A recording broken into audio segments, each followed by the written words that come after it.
All right, let's dive into this. The Bogleheads Guide to Investing. We're talking long-term wealth building. And even if you think you know the Bogleheads, this book, there's so much in here for everyone. True. The thing about the Boglehead approach, it boils down to simplicity, common sense, stuff that gets lost sometimes in all the financial noise out there. Yeah, for sure. One of the things that really hit me was the book's focus on fees and how they impact your returns. Small percentages, but over time, wow. That's huge, yeah. Even just a 1% difference in fees, think about that compounding over decades. You're losing out on serious potential growth. They use a great example, right? Comparing two investors, one goes with low-cost index funds, the other picks higher-cost, actively managed funds. Exactly. Let's say you start with $100,000, average return of 7%.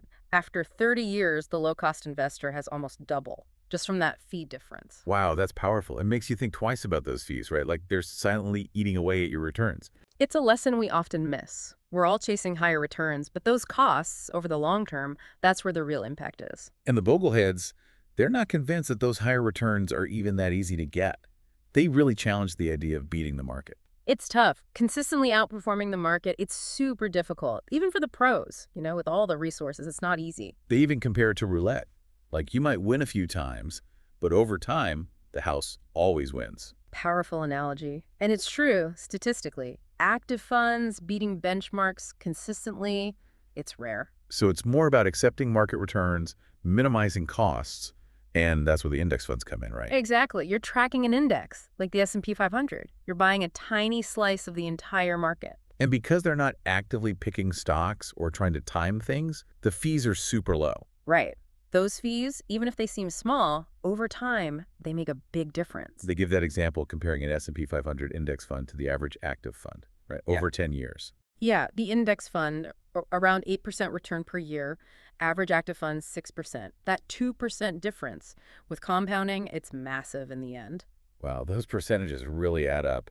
And tax efficiency, that's another big thing with index funds. Right, less turnover means fewer taxable gains. Makes a difference, especially in a taxable account. So low costs, simple, tax efficient, sounds great.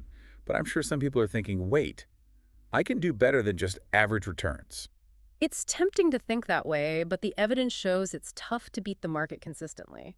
The Bogleheads make that point pretty clear, don't they? They do. They say, why take the risk and pay more in fees when you can just capture the market return? Okay, I'm starting to get it. But how do you actually put together a portfolio with index funds? That can feel overwhelming. The Bogleheads keep it simple. It starts with figuring out your asset allocation. So how much you put into stocks, bonds, all that stuff. Exactly. It depends on your risk tolerance, how long you're investing for, your goals. Younger investor, maybe more in stocks for growth. Someone closer to retirement might want more bonds, a bit more conservative. Makes sense. The book even has some sample portfolios, right? For Yeah. different situations. Yep, for young investors, those approaching retirement, retirees, etc., they're just starting points. Got to adjust for your own situation. Right. It's not one size fits all.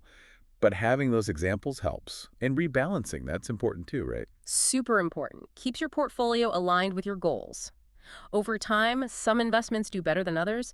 Things can drift off track. So if my stocks do great and they suddenly make up way more of my portfolio than I planned, I'd sell some and buy more bonds to rebalance. Exactly. It can feel weird to sell what's doing well, but rebalancing keeps you on track, manages risk. You're sticking to the plan, not letting your emotions take over. That seems to be a big part of the Boglehead approach. Absolutely.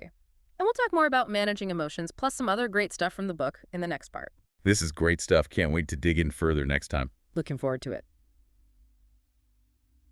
Back again for more on the Bogleheads Guide to Investing. We laid the groundwork, got our financial houses in order. Now, where do we put our money? Time to talk index funds, the core of the Boglehead philosophy, and for a good reason.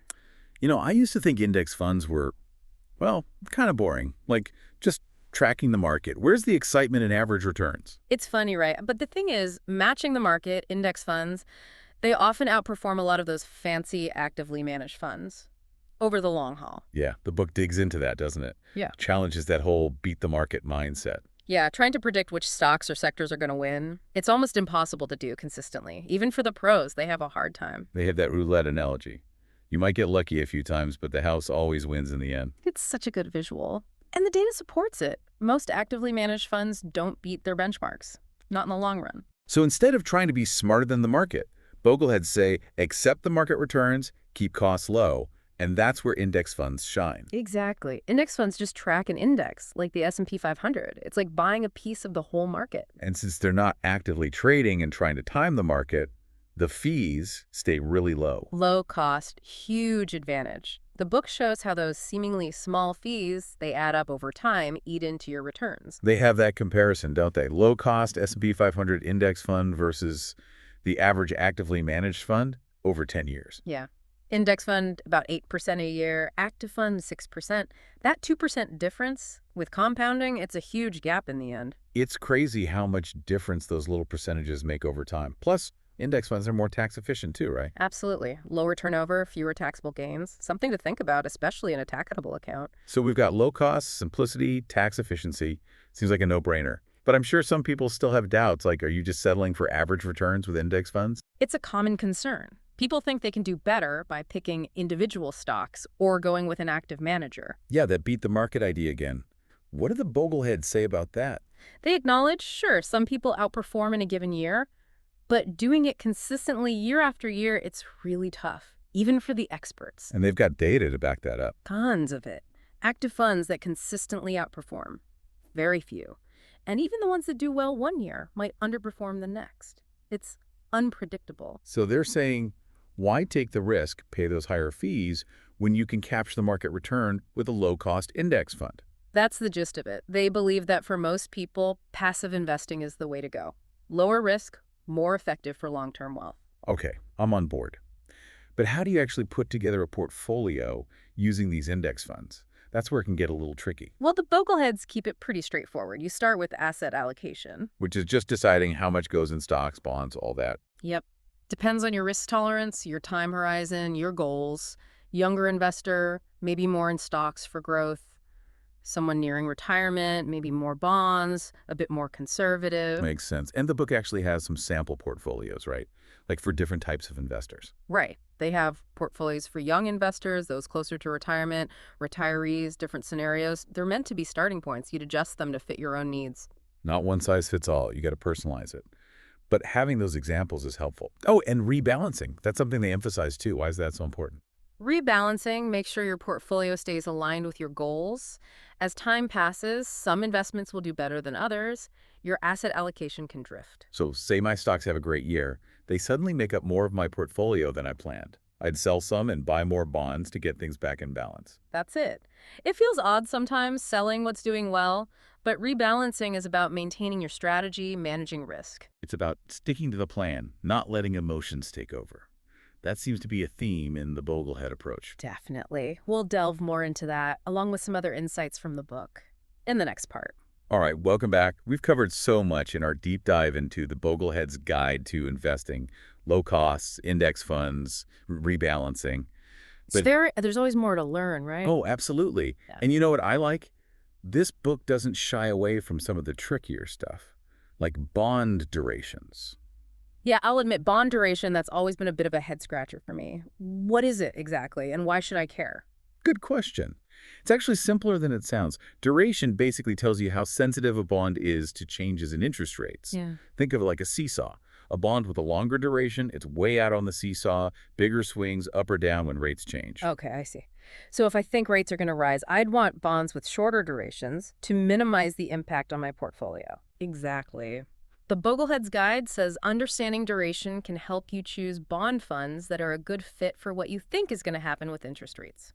So it's about being strategic, not just buying any old bond index fund. And speaking of bond funds, the book talks about high-yield bond funds. Aren't higher yields better? That's what it seems like. Well, higher yields, sure, they sound great, but there's a trade-off. High-yield bonds, they come from companies with lower credit ratings, more risk involved. Ah, the risk-reward thing. You might get higher returns, but there's also a higher chance the company could default on their debt. Is that why the Bogleheads tend to recommend sticking with those more traditional bond funds, the investment-grade ones? Yep, it all goes back to minimizing risk. That's their main focus. Plus, high-yield bonds, they act more like stocks anyway, so they don't really give you that diversification you want from bonds. Interesting. So it's not just about chasing the highest yield, it's about understanding the risks and how those different bonds fit into your overall plan. Oh, and taxes. The book goes into some of the tax stuff with investing, which I bet a lot of people don't even consider. For sure, taxes can really make a dent in your returns. The Bogleheads have some great tips on how to minimize that impact. They talk about something called unrealized gains, which kind of blew my mind. You mean you can owe taxes on profits you haven't even taken out yet? Yep.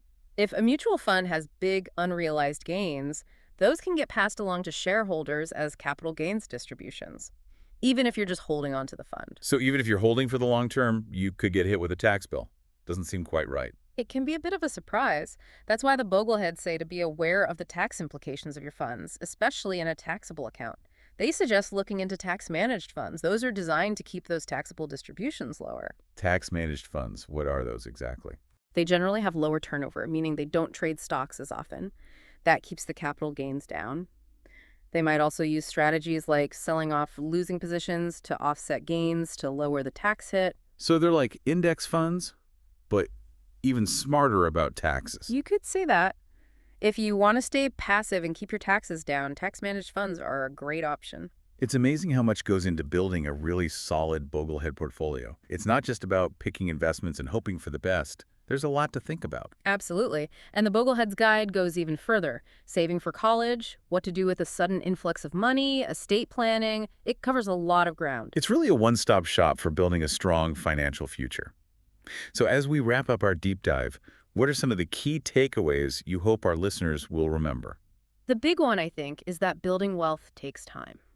The Bogleheads, they're all about making smart decisions, keeping costs low, spreading your investments around, and most importantly, being patient, focusing on those long-term goals. It's that whole idea of slow and steady wins the race. That's it. And it's never too early or too late to start getting your finances in order, making a plan. The Bogleheads Guide to Investing gives you the tools to take control and reach your goals. It's been a fascinating look into the world of the Bogleheads. Their approach to investing, it's simple, it's powerful, it puts you in the driver's seat. So if you're ready to start your journey to financial freedom, check out the Bogleheads Guide to Investing. It might just change your life. Until next time, keep those minds sharp and keep on learning.